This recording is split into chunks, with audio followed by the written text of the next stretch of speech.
Hey everyone, how's it going?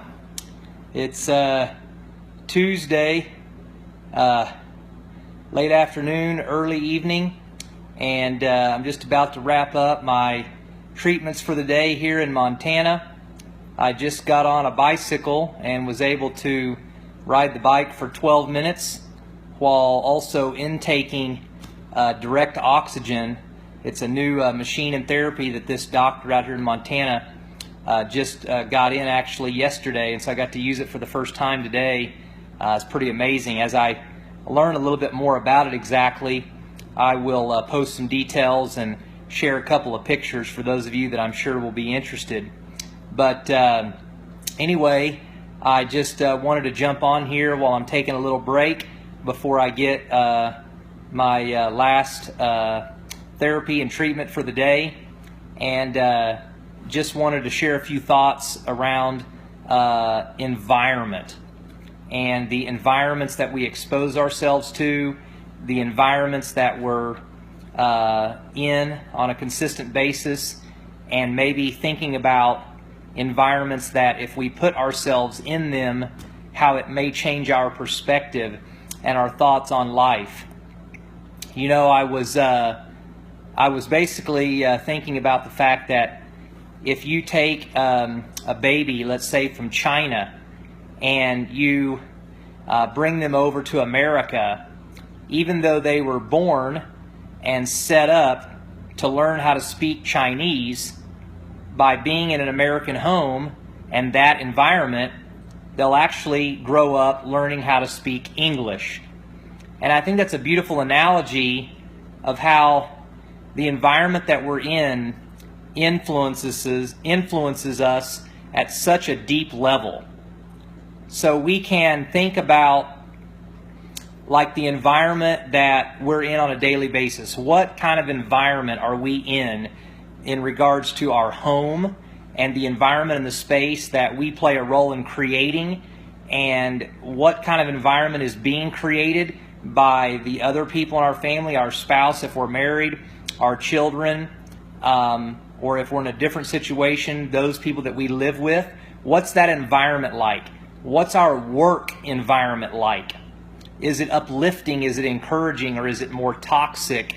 Does it change and impact the way our attitude tends to be? Does it give us a worldview that is healthy? Does it serve us well? Our environment is so critical. What kind of environment are we at or in on the weekends? Where do we go? What do we attend? Who are the people we're around? And I just don't think sometimes we do a good enough job of, number one, protecting our environment, but number two, remembering that we are the creators of our own environment, that we can set the tone. And, you know, one of the reasons why we chose to come out here to Montana was because this was a great environment for healing. There was nature, fresh air, a chance to get away from maybe some of the demands that we feel as a family were on us, to give us a breather, a chance to slow down. The pace of life is much different out here in Montana. So you could say in some sense we kind of did that intentionally. We weren't just going anywhere. And obviously having the connection to be able to get some treatments and do certain things while we were out here was very important to us.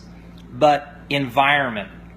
And I think when we're ill, when we are faced with dis-ease, when we have challenges going on in our life, our environment becomes that much more critical, becomes that much more important to us and our well-being.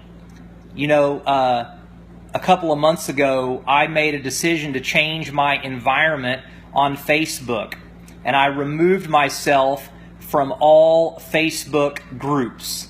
I am no longer in any Facebook groups. I'm not in any cancer groups. I'm not in any food groups.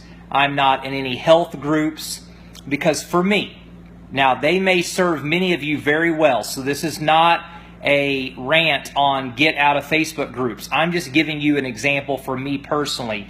I know many people that have benefited tremendously from being in these groups, and they find lots of healing and lots of uplifting things, and I think that's wonderful. So different things work for different people, but for me, it just became something that was not actually serving me well.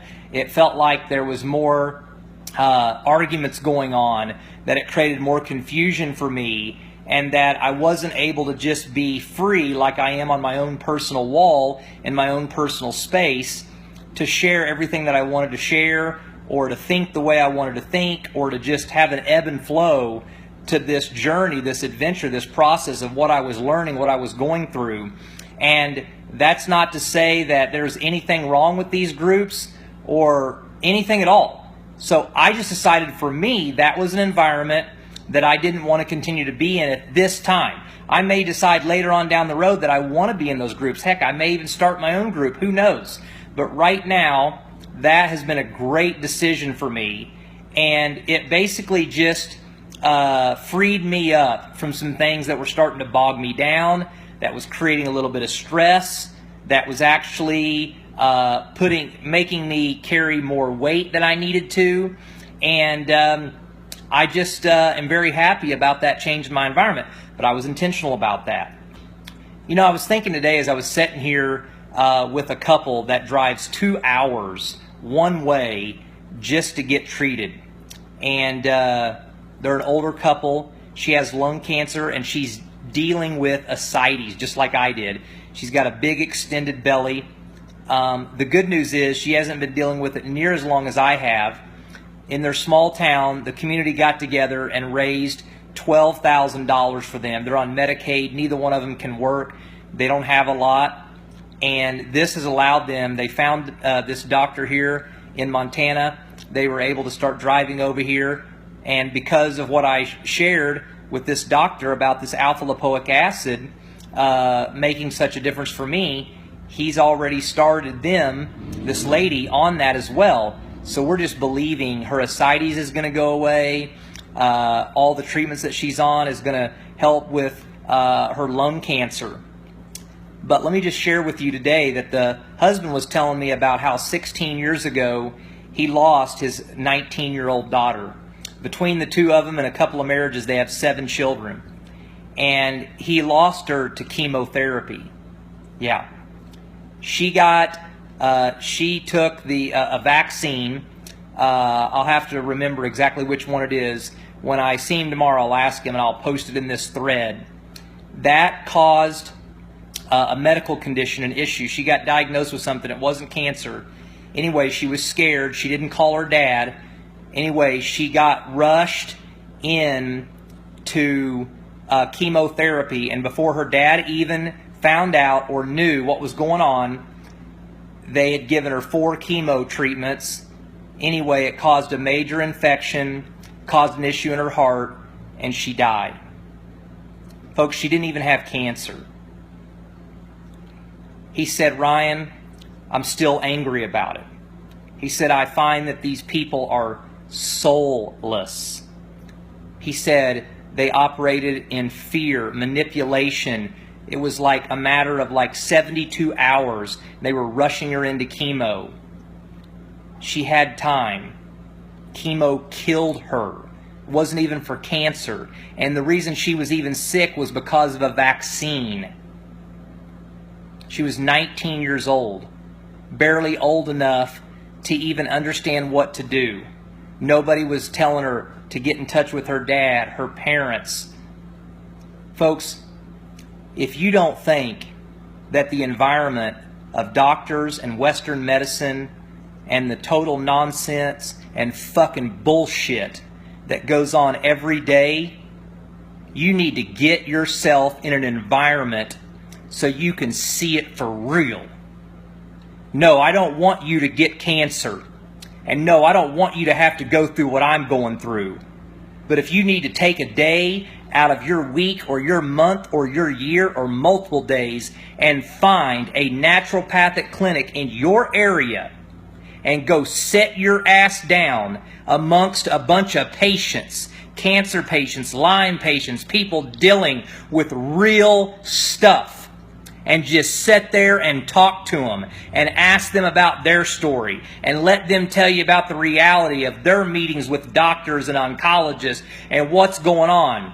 And you do that with a few dozen people in the next year or 2 or 3. You change your environment. You get out of your little bubble and you wake up to the real reality that none of us knew about, that I didn't know about until I got diagnosed and I started down this journey and I started meeting hundreds and thousands of people, not just in person, but through Facebook and the messages and the stories and the truth that so many people seem to not understand is so real and so true and just ignore because they haven't been in the environment.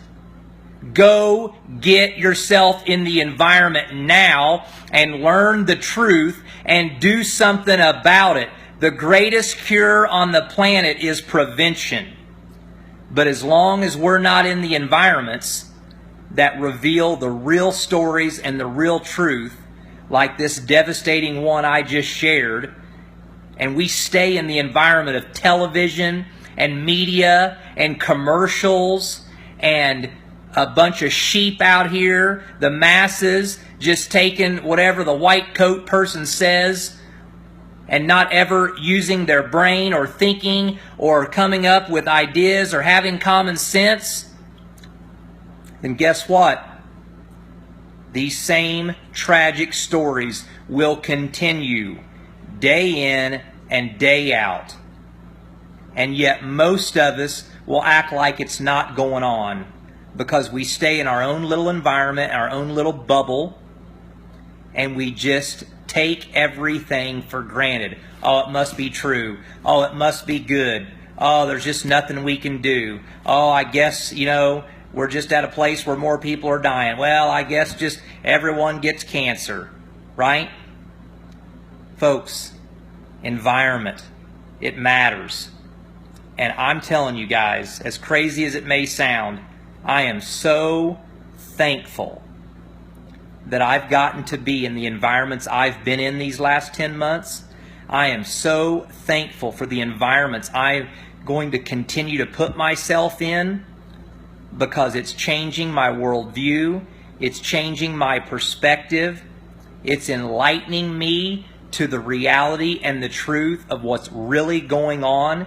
It's waking me up to my own health, to the future of my wife and my kids and my family, and everything I'm going to be able to do to give us, the Lelfs, the best chance at living a great life of health and freedom and love and joy and peace and gratitude. And I don't know what's going to birth from this, but man, do I have a heart and a passion and a want to be able to financially support, to genuinely help, and to make a real difference for those who want to wake up, change their environment, and take personal responsibility even when something hits them from planet Earth that wasn't even their fault. I have no idea how that's all going to come about, but big things are coming. Folks, I've got a lady working on the graphics and the web images right now. Hopefully I'll be able to post them later tonight or tomorrow, but I'm going to be speaking twice next week in Colorado. Thursday night, July 28th at 6 p.m. in Longmont, and then Friday night, July 29th in Castle Rock, which is south of Denver, at 5:30.